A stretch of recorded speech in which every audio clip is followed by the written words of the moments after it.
Да, мы очень часто занимаемся уборкой территории и на территории школы, и на территории нашего поселка, это поселок Усогорск, Кудерский район.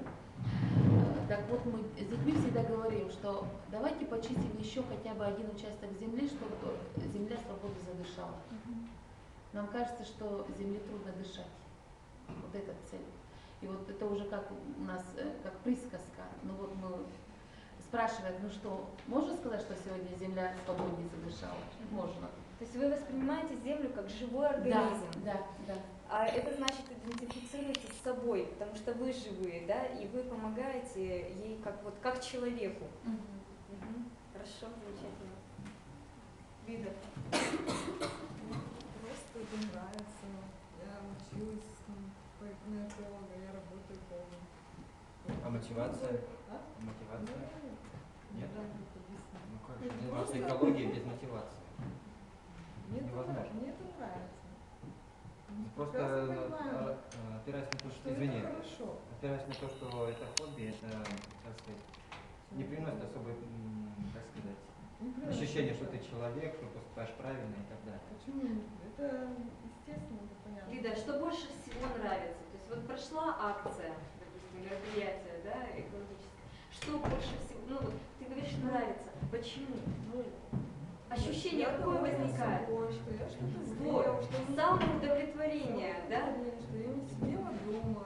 Когда куда-то не пойдешь, там у тебя какие дела, тебе потом немножко стыдно, что вот я не сходила. Ну, Это ладно, вот третий я уровень, самоудовлетворение. То есть это важно для самоудовлетворения, для того, чтобы понимать, что ты занят, что ты приносишь пользу обществу, что ты делаешь благое дело какое-то, да? Вот. Хорошо. Василий. Я, Василий, соглашусь. Подобная мотивация, да, самоудовлетворение. Еще и хочется, чтобы дети, да, правнуки, внуки, там, потомки жили в чистоте, да, чтобы Не расплачивать за грехи отцов. правильно. Саша, правильно. В принципе, два фактора. Имя и мотивация. Мария.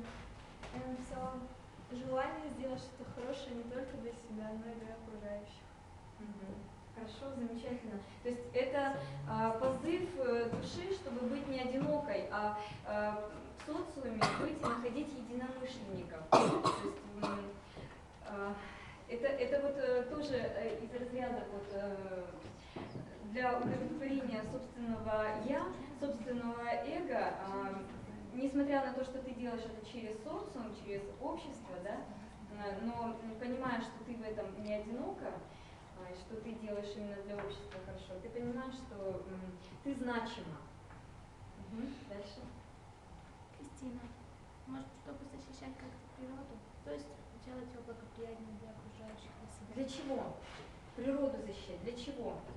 Ну, чтобы была благоприятная среда для жизни. Качество жизни. Для жизни кого? Для всех окружающих.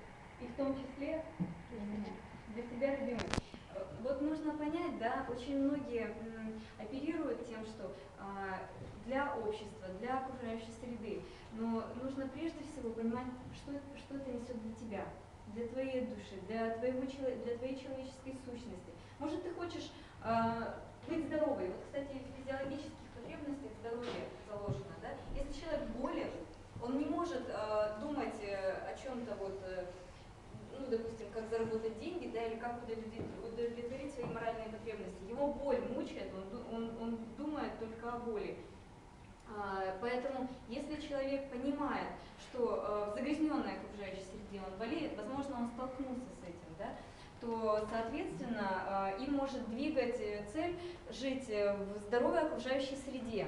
Есть продукты нормальные. Вот у нас Александр по безопасности продовольственной, он вам скажет, что есть-то практически ничего нельзя уже. Ну, нету нормальных, очень мало осталось хороших продуктов, что загрязнено.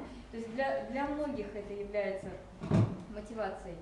Так, дальше. Меня зовут Алина. Конечно, мотивация для меня единственная, не для меня единственное, точнее, это сохранение окружающей природной среды нашей для будущего поколения в первую очередь. Ребенок растет, вижу, как он... Мама, да? Да, поэтому, наверное, главная мотивация, ну, для себя тоже, естественно, жить в здоровой окружающей потому что вот я тоже мама. Мгм. Александр, мною движет неуверенность в завтрашнем дне и, не обижайся, конечно, безнравственность общества, Мгм. а также желание жить в гуманном и свободолюбивом правовом обществе. Мгм. Страх за будущее, да, есть? Но не только. Это Ну, что подразумевая под свободным и правовым обществом, это умение определять, что хорошо и что правильно. Мгм. Вот так. Хорошо. Ну, как сказать, ближе вот к мнению Каждый нашего свое, коллеги. высказывайте, все хорошо. Екатерина, наверное, обеспечение нормальной жизни для будущего поколения. Еще не мама, молоденькая, но уже задумываешься о себе лично. Ну, своего здоровья обязательно. Мгм. Мгм. Даша. Ну, как все уже сказали, чтобы была чистая окружающая среда для всех. Мгм. Ну, А для себя? ну и для себя в том числе. Просто если всем хорошо, да, то и мне хорошо. Да. Вот многие, как бы, ну, может быть, не задумываясь, многих движет именно это чувство. Когда рады, почему люди веселят, например, да, других, клоуны там есть, потому что вот ему хорошо от того, что все смеются.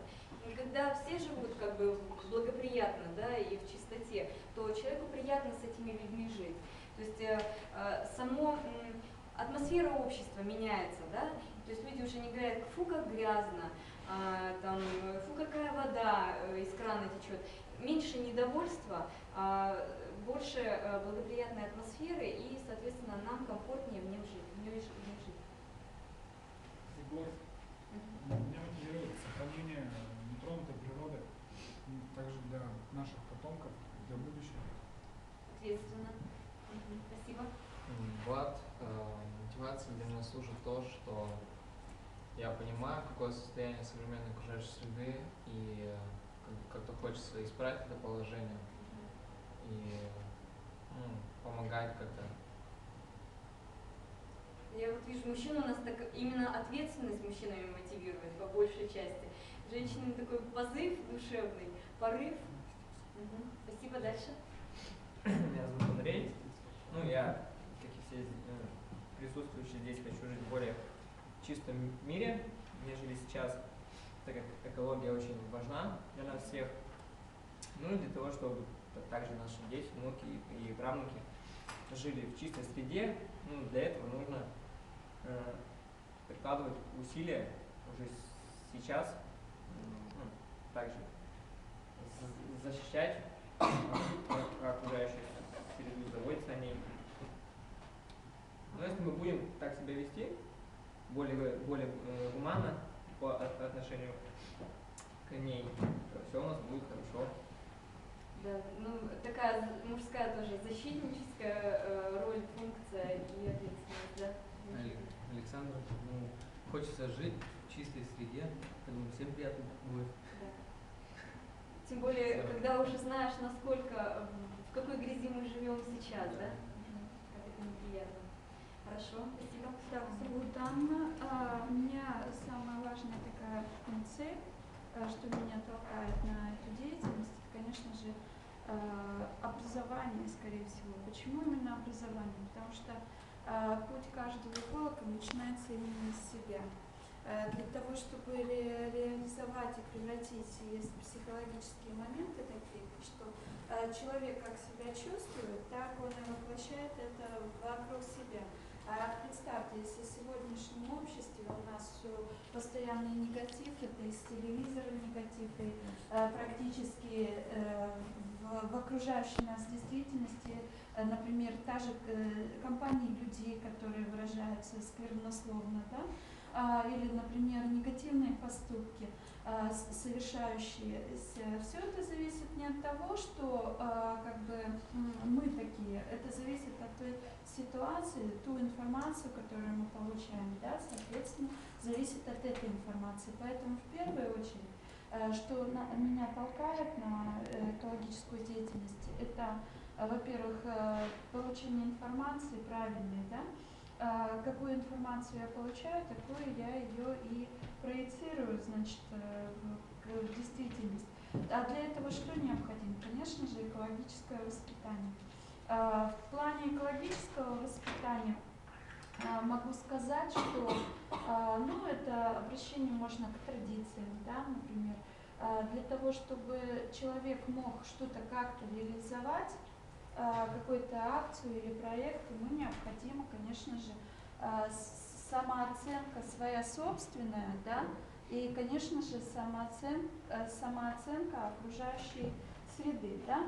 А если человек меняется, соответственно, меняется все вокруг него. Поэтому мы с вами являемся творцами, и поэтому можно сказать, изменяя себя, мы можем менять мир. Спасибо. Ну, сразу видно, педагог. Значит, подведу итог, потому что у нас сейчас время следующего выступающего. Я хочу, чтобы вы просто зафиксировали свою мотивацию, да, как-то внутренне. Не то, что вы ее написали и озвучили, это уже подводит к пониманию и закреплению. Но я хочу поделиться своим внутренним впечатлением, опытом, почему я вообще создала «Экологи в коме», занимаюсь уже давно этой деятельностью, профессионально и общественной. Вот, потому что эпогея самомотивации служит то, когда твоя идея, которую ты несешь, реализуется. Сегодня озвучивали мероприятие по аллее молодых, и идеей было возрождение традиции, посадки дерева при закладке семьи, посадки дерева при рождении ребенка. И когда ты слышишь, где